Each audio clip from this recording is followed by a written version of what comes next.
اما بعد فاعوذ باللہ من الشیطان الرجیم بسم اللہ الرحمن الرحیم رب اشرح لی صدری ویسر لی امری واحلل عقدۃ من لسانی یفقہوا قولی۔ السلام علیکم ورحمۃ اللہ وبرکاتہ۔ ناظرین، پروگرام دعا کیجئے کے ساتھ آپ کی خدمت میں حاضر ہیں۔ آج ہم انشاءاللہ رنج و غم سے ازالے کی دعائیں آپ کے ساتھ شیئر کریں گے کہ انسان جب اپنے دل میں کسی بھی چیز کے بارے میں کوئی غم یا پریشانی محسوس کر رہا ہو تو اس کو دور کرنے کے لیے، اس کے ازالے کے لیے کن الفاظ سے اپنے رب کو پکارے، کیونکہ رب کے سوا اور کون ہے جو کسی بے قرار کی سننے والا ہو۔ قرآن مجید میں اللہ تعالیٰ فرماتے ہیں اَمَّن يُجِيبُ الْمُضْطَرَّ إِذَا دَعَاهُ وَيَكْشِفُ السُّوءَ، پھر بھلا بتاؤ وہ کون ہے جو بے قرار کی مضطر کی پکار سنے اور اس سے تکلیف کو ہٹا دے۔ وہ صرف اللہ سبحانہ وتعالیٰ ہی ہے، اور ہمارے دل بھی اسی کے ہاتھ میں ہیں، وہ جس طرف چاہے ان کو پھیر دے۔ کیونکہ بعض اوقات انسان ہر چیز کے ہوتے ہوئے، ہر نعمت کے ہوتے ہوئے اپنے دل کے اندر ایک غم، ایک ڈپریشن، ایک تکلیف محسوس کرتا ہے، اور بعض اوقات اسباب کچھ جانے بوجھے ہوتے ہیں اور بعض اوقات اسباب جانتا بھی نہیں انسان، اور فگر آؤٹ کرنے کے باوجود، انالائز کرنے کے باوجود، مختلف سچویشنز کو انسان اپنا محاسبہ کرنے کے باوجود کہ کس چیز نے اس کو غمگین کیا یا دکھی کیا اس کو سمجھ بھی نہیں آتی، تو ایسے میں پھر حل کس کے پاس ہوگا؟ صرف اور صرف اس رب کے پاس جس کے ہاتھ میں ہماری جان ہے، جس کے قبضے میں ہماری جان ہے، جس کے 2 انگلیوں کے درمیان ہمارے دل ہیں۔ وہی ہمارے دلوں کو خوشی اور سکون سے بھر سکتا ہے۔ اس لیے ہمیں خوب خوب توجہ کے ساتھ اسے پکارنا چاہیے۔ حدیث میں آتا ہے، ابو ہریرہ کی روایت ہے، رسول اللہ صلی اللہ علیہ وسلم نے فرمایا، جو مسلمان اپنا چہرہ اللہ عز و جل کے سامنے گاڑ کر کسی چیز کا سوال کرتا ہے، اللہ اسے وہ چیز ضرور عطا فرماتا ہے، خواہ وہ اسے جلدی عطا کرے یا اس کے لیے ذخیرہ کر کے رکھ لے، یعنی آخرت کے لیے۔ اور پھر یہ بھی یاد رکھیے کہ جب دعا کرنے لگے تو اس سے پہلے اللہ سبحانہ وتعالیٰ کی حمد و ثنا ضرور بیان کریں۔ تسبیحات کی کئی قسمیں ہیں، حمد و ثنا کے کئی الفاظ ہیں۔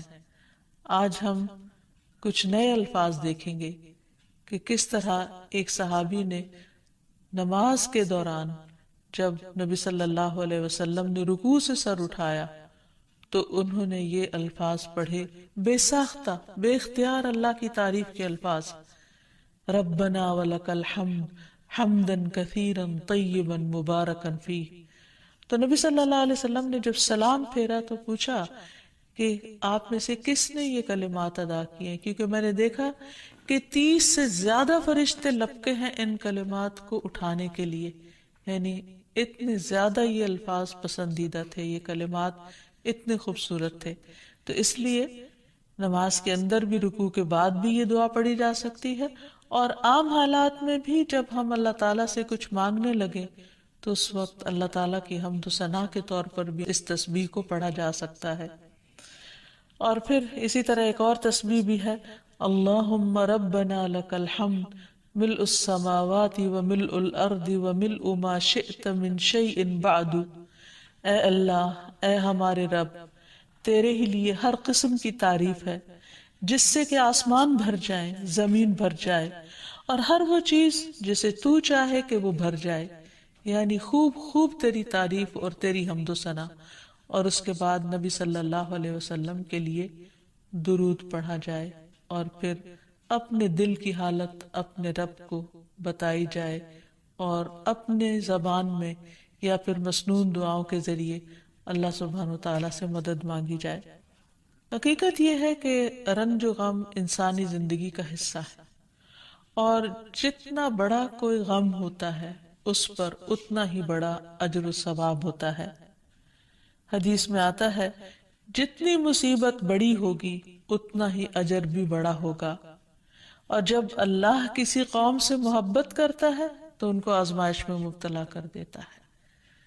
تو ایسے میں انسان کو صبر سے کام لینا چاہیے اور بار بار اللہ کے ذکر سے اپنے دل کو اطمینان دینا چاہیے، کیونکہ اللہ تعالیٰ نے قرآن مجید میں فرمایا الا بذکر اللہ تطمئن القلوب، خبردار سنو، اللہ کے ذکر سے دلوں کو اطمینان نصیب ہوتا ہے۔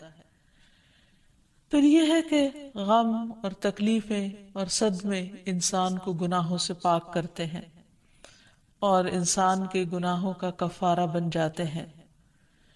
ام سلمہ رضی اللہ عنہا سے مروی ہے، وہ کہتی ہے کہ میں نے رسول اللہ صلی اللہ علیہ وسلم کو فرماتے ہوئے سنا، جب اللہ تعالیٰ بندے کو کسی مصیبت کے ساتھ آزماتا ہے اور وہ اپنی حالت اور کیفیت کی بنا پر اسے ناپسند کرتا ہے تو اللہ تعالیٰ اس تکلیف کو اس کے گناہوں کا کفارہ اور اسے پاک کرنے کا سبب بنا دیتے ہیں، جب تک کہ وہ لاحق ہونے والی بیماری سے شفا حاصل کرنے کے لیے اسے اللہ عز و جل کے علاوہ کسی اور کے در پہ پیش نہیں کرتا یا اسے دور کرنے کے لیے غیر اللہ کو نہیں پکارتا، کیونکہ جب انسان اللہ کے سوا کسی اور کو پکارتا ہے تو اللہ تعالیٰ پھر انسان کو اسی کے حوالے کر دیتا ہے۔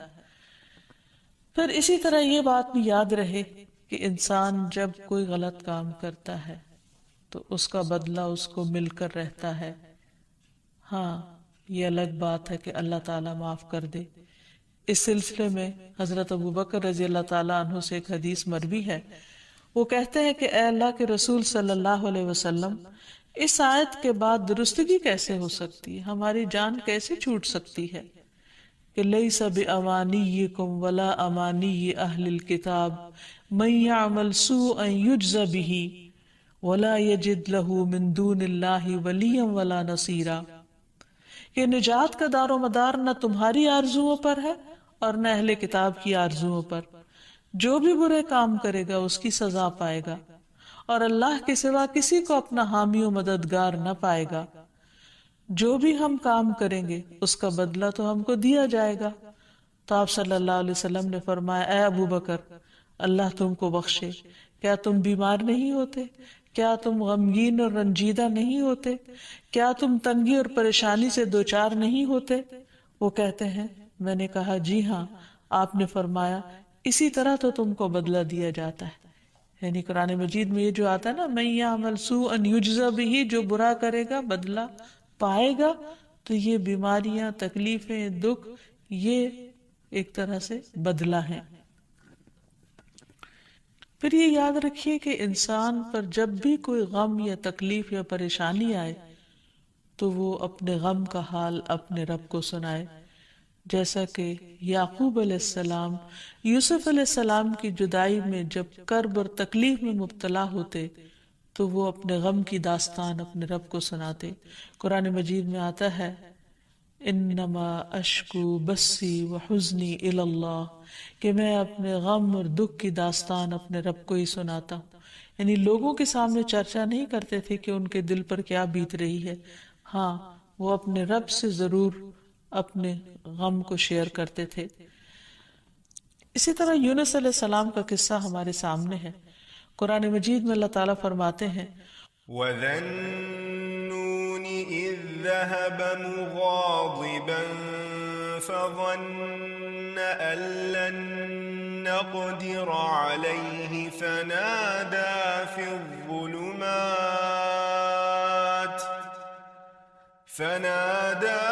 الظُّلُمَاتِ أَن لَّا إِلَٰهَ إِلَّا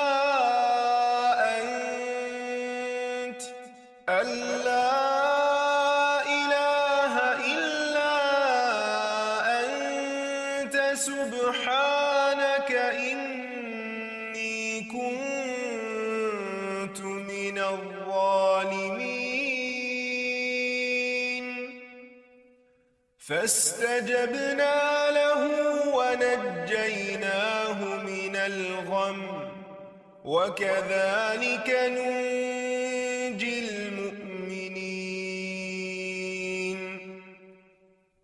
اور مچھلی والے کو جب وہ غصے سے بھرا ہوا چلا گیا، بس اس نے سمجھا کہ ہم اس پر گرفت تنگ نہ کریں گے، تو اس نے اندھیروں میں پکارا کہ تیرے سوا کوئی معبود نہیں، تو پاک ہے، یقیناً میں ظلم کرنے والوں میں سے ہوں۔ تو ہم نے اس کی دعا قبول کی اور اسے غم سے نجات دی، اور اسی طرح ہم ایمان لانے والوں کو نجات دیتے ہیں۔ یعنی جس طرح یونس علیہ السلام کو اس کلمے کی بدولت غم سے نجات دی، تو اللہ تعالیٰ کا وعدہ ہے کہ باقی اہل ایمان کو بھی ہم غم سے نجات دیں گے اسی کلمے کی برکت سے۔ پھر اسی طرح یہ ہے کہ انسان عملی طور پر بھی کچھ طریقے اختیار کرے غم کو دور کرنے کے، یعنی دعاؤں کے ساتھ ساتھ۔ اس میں سب سے پہلی بات تو یہ کہ انسان جب اس سے کوئی چیز کھو جائے، کوئی انسان فوت ہو جائے، تو اسے اللہ تعالیٰ کا فیصلہ سمجھ کر قبول کرے کہ ایسا تو ہونا تھا، کیونکہ دنیا میں کوئی بھی چیز ہمیشہ کے لیے انسان کے پاس نہیں رہ سکتی۔ انسان کی صحت، اس کی اولاد، اس کا مال و دولت، اسے ملنے والے بے شمار نعمتیں، یہ اللہ تعالیٰ کی طرف سے ایک امانت ہے، اور اپنا وقت پورا کرنے کے بعد ایک چیز رخصت ہوتی چلی جاتی۔ کوئی بھی چیز انسان کے پاس ہمیشہ نہیں رہ سکتی، اور دس از اے فیکٹ، یہ ایک یقینی بات ہے، اس پر انسان کا ایمان ہونا چاہیے۔ اور جب اللہ تعالیٰ کوئی چیز دے تو انسان شکر ادا کرے، اور جب کوئی چیز لے لے تو سمجھے کہ اب اللہ تعالیٰ نے اپنی نعمت واپس لے لی اور اس پر مجھے جزا فضا کرنے کا کوئی حق نہیں ہے۔ پھر اسی طرح یہ ہے کہ انسان اللہ پر بھروسہ کرے، اور ایک چیز جانے کے بعد یہ سوچے کہ اللہ تعالیٰ مجھے اس سے بہتر عطا کریں گے، یعنی اللہ تعالیٰ کے بارے میں مثبت سوچ رکھے، اسے اللہ تعالیٰ کا ظلم قرار نہ دے کہ میرے ساتھ اچھا نہیں ہوا کہ اللہ نے مجھ سے فلاں چیز لے لی۔ نہیں، نبی صلی اللہ علیہ وسلم نے حضرت ام سلمہ کو یہ دعا سکھائی تھی، اللہم اجرنی فی مصیبتی واخلف لی خیرا منہا، جب ان کے شوہر ابو سلمہ کا انتقال ہوا تھا کہ اللہ مجھے اس مصیبت میں اجر عطا کر اور مجھے اس سے بہتر چیز عطا کر، اور بعد میں ان کا نکاح نبی صلی اللہ علیہ وسلم کے ساتھ ہوا۔ پھر اسی طرح یہ ہے کہ جو شخص اللہ تعالیٰ کے فیصلوں پر راضی ہو جاتا ہے، اللہ تعالیٰ بھی اس سے راضی ہوتا ہے، تو اس لیے تکلیف آنے پر بھی انسان کو الحمدللہ کہنا چاہیے کہ اللہ تیرا شکر ہے، یعنی میں ہر حال میں تجھ سے راضی ہوں۔ نبی صلی اللہ علیہ وسلم پر کوئی تکلیف یا رنج و غم کی کیفیت آتی تو آپ فرماتے الحمدللہ علی کل حال، میں ہر حال میں اللہ تعالیٰ کا شکر ادا کرتا ہوں۔ پھر اسی طرح یہ ہے کہ انسان کثرت سے تسبیح کرے، کیونکہ تسبیح کرنا انسان کے رنج و غم کو دور کر دیتا ہے۔ وَلَقَدْ نَعْلَمُ أَنَّكَ يَضِيقُ صَدْرُكَ بِمَا يَقُولُونَ فَسَبِّحْ بِحَمْدِ رَبِّكَ وَكُن مِّنَ السَّاجِدِينَ وَاعْبُدْ رَبَّكَ حَتَّى يَأْتِيَكَ الْيَقِينُ، اور بلا شبہ یقیناً ہم جانتے ہیں کہ بے شک آپ کا سینہ اس سے تنگ ہوتا ہے جو وہ کہتے ہیں، یعنی لوگوں کے باتیں بنانے پر آپ تنگ ہوتے ہیں، بس اپنے رب کی حمد کے ساتھ تسبیح کیجیے اور سجدہ کرنے والوں میں سے ہو جائیے، اور اپنے رب کی عبادت کیجیے یہاں تک کہ آپ کے پاس یقین آ جائے، یعنی وفات کا وقت آ جائے۔ تو اس آیت سے یہ پتہ چلتا ہے کہ رنج و غم کا علاج کثرت سجود میں ہے، اور اللہ سبحانہ وتعالیٰ کی تسبیح میں، اور دوام کے ساتھ، کنسسٹنسی کے ساتھ اللہ تعالیٰ کی عبادت کرتے رہنے میں۔ یعنی عموماً جب انسان پر کوئی غم آ جاتا ہے تو عبادت کی قوت کم ہو جاتی ہے، حالانکہ عبادت ہی اس غم کو دور کرنے کا ذریعہ بنتا ہے، تو اس کی پابندی ضروری ہے۔ نبی صلی اللہ علیہ وسلم جب بھی کوئی تکلیف ہوتی، جب بھی کوئی پریشانی ہوتی، فوراً نماز کی طرف رجوع کیا کرتے تھے۔ فرض نماز کے علاوہ نوافل سے بھی مدد لینی چاہیے، یعنی اللہ سبحانہ وتعالیٰ کے حضور سجدے میں پڑ جانا چاہیے تاکہ انسان کی پریشانی دور ہو جائے۔ پھر اسی طرح انسان صبر سے کام لے۔ اللہ تعالیٰ فرماتے ہیں وَاصْبِرْ وَمَا صَبْرُكَ إِلَّا بِاللَّهِ، صبر کیجئے اور آپ کا صبر اللہ ہی کی توفیق سے ہے، یعنی جو شخص صبر کرتا ہے اللہ تعالیٰ اس کو پھر صبر عطا کر دیتا ہے۔ پھر اسی طرح یہ ہے کہ انسان زبان سے برے الفاظ ادا نہ کرے۔ آپ صلی اللہ علیہ وسلم نے اپنے بیٹے ابراہیم کی وفات پر آنسو تو بہائے لیکن زبان سے کوئی ایسا جملہ نہیں نکالا جو اللہ تعالیٰ کو ناراض کرے۔ آپ نے فرمایا آنکھ روتی ہے، دل غمگین ہوتا ہے، مگر ہم وہی بات کہتے ہیں جس سے ہمارا رب راضی ہے۔ اے ابراہیم، ہم تمہاری جدائی کے سبب غمگین ہیں، یعنی ہمیں دکھ ضرور ہے لیکن زبان سے کوئی ایسی بات نہیں کریں گے جو اللہ تعالیٰ کو ناراض کرنے والی ہو۔ پھر اسی طرح انسان جزا فضا نہ کرے بلکہ اللہ تعالیٰ کا ذکر کرے، کیونکہ انسان زبان سے اگر ایسی باتیں نکالے بھی جو اللہ تعالیٰ کو ناراض کرنے والی ہیں تو اس سے انسان کے غم کا ازالہ نہیں ہو سکتا۔ اور پھر سب سے بڑی بات یہ کہ انسان آخرت کا غم خود کو لگا لے، کیونکہ جو شخص آخرت کے غم میں مبتلا ہو جاتا ہے اس کے لیے دنیا کے غم بہت آسان ہو جاتے ہیں۔ اور ساتھ ساتھ دعاؤں کے ذریعے اللہ تعالیٰ سے مدد لیتا رہے تاکہ غموں کو نبھانا آسان ہو جائے۔ نبی صلی اللہ علیہ وسلم کو جب کوئی غم پہنچتا یا کوئی پریشانی ہوتی تو آپ فرماتے یا حی یا قیوم برحمتک استغیث، اے زندہ رہنے والے، اے قائم رہنے والے، تیری رحمت کے وسیلے سے فریاد کرتا ہوں، یا اللہ تو میرا غم دور کر دے۔ ایک اور مسنون دعا ہے اللہم انی اعوذ بک من الہم والحزن والعجز والکسل والبخل والجبن ودلع الدین وغلبۃ الرجال۔ اے اللہ، میں تیری پناہ مانگتا ہوں غم، عاجزی، سستی، بخل، بزدلی، قرضداری کے بوجھ اور ظالم کے اپنے اوپر غلبے سے۔ رسول اللہ صلی اللہ علیہ وسلم نے فرمایا کیا میں تمہیں ایسی دعا نہ بتاؤں کہ جب کوئی رنج و غم اور الم میں مبتلا شخص اس کو پڑھے تو اس کی تکلیف دور ہو جائے؟ کہا گیا کیوں نہیں؟ آپ نے فرمایا وہ مچھلی والے کی دعا ہے لا الہ الا انت سبحانک انی کنت من الظالمین، تیرے سوا کوئی الہ نہیں، تو پاک ہے، بے شک میں ہی ظالموں میں سے ہوں۔ اس آیت کو آیت کریمہ بھی کہا جاتا ہے۔ اس آیت کا ورد کثرت کے ساتھ کرنا چاہیے، لیکن سوچ سمجھ کر اور شعور کے ساتھ۔ اس سلسلے میں یہ یاد رہے کہ کسی خاص نمبر کی کوئی تاکید نہیں کی گئی کہ 100 دفعہ پڑھا جائے یا 1000 یا لاکھ دفعہ پڑھا جائے۔ انسان جتنی بار بھی پڑھے، پوری شعور اور توجہ کے ساتھ پڑھے تو انشاءاللہ اس کا غم دور ہو جائے گا۔ اسی طرح ابن عباس سے روایت ہے نبی صلی اللہ علیہ وسلم پریشانی آنے پر یہ فرماتے تھے لا الہ الا اللہ العظیم الحلیم، لا الہ الا اللہ رب العرش العظیم، لا الہ الا اللہ رب السماوات ورب الارض ورب الارض ورب العرش الکریم۔ اس اللہ کے علاوہ کوئی معبود نہیں جو بڑا عظیم اور بردبار ہے، اس اللہ کے علاوہ کوئی معبود نہیں جو عرش عظیم کا مالک ہے، اس اللہ کے علاوہ کوئی معبود نہیں جو زمین و آسمان اور عرش کریم کا رب ہے۔ اسی طرح نبی صلی اللہ علیہ وسلم نے حضرت اسماء بنت امیس کو یہ دعا سکھائی تھی اللہ اللہ ربی لا اشرک بہ شیئا، اللہ ہی میرا رب ہے، میں اس کے ساتھ کسی کو شریک نہیں کرتا۔ تو آپ نے فرمایا جب تم میں سے کسی کو کوئی پریشانی یا غم پہنچے تو اسے یہ دعا پڑھنی چاہیے۔ اسی طرح ایک اور بہت خوبصورت دعا ہے جو ہر طرح کے غم سے نجات دینے والی ہے۔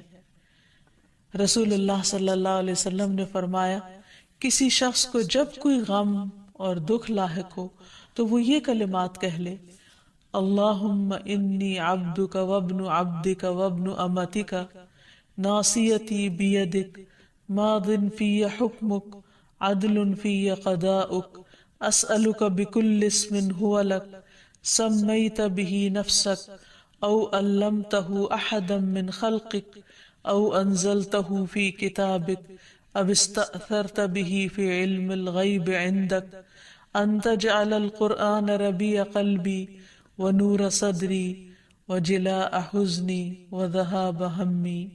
اے اللہ میں تیرا بندہ ہوں، تیرے بندے کا بیٹا اور تیری بندی کا بیٹا، میری پیشانی تیرے ہاتھ میں ہے، میری ذات پر تیرا حکم چلتا ہے، میری ذات کے متعلق تیرا فیصلہ عدل و انصاف والا ہے۔ میں تجھے تیرے ہر اس نام کا واسطہ دے کر کہتا ہوں جو تو نے اپنے لیے خود تجویز کیا، یا اپنی مخلوق میں سے کسی کو وہ نام سکھایا، یا اسے اپنی کتاب میں نازل فرمایا، یا اسے اپنے پاس علم غیب میں ہی اسے محفوظ رکھا، کہ تو قرآن کو میرے دل کی بہار، سینے کا نور، غم میں روشنی اور پریشانی کی دوری کا ذریعہ بنا دے۔ تو اللہ تعالیٰ اس شخص کا غم دور کر دیں گے اور اس کی جگہ کشادگی پیدا کر دیں گے۔ کسی نے پوچھا کہ اللہ کے رسول صلی اللہ علیہ وسلم کیا ہم اس دعا کو سیکھ نہ لیں؟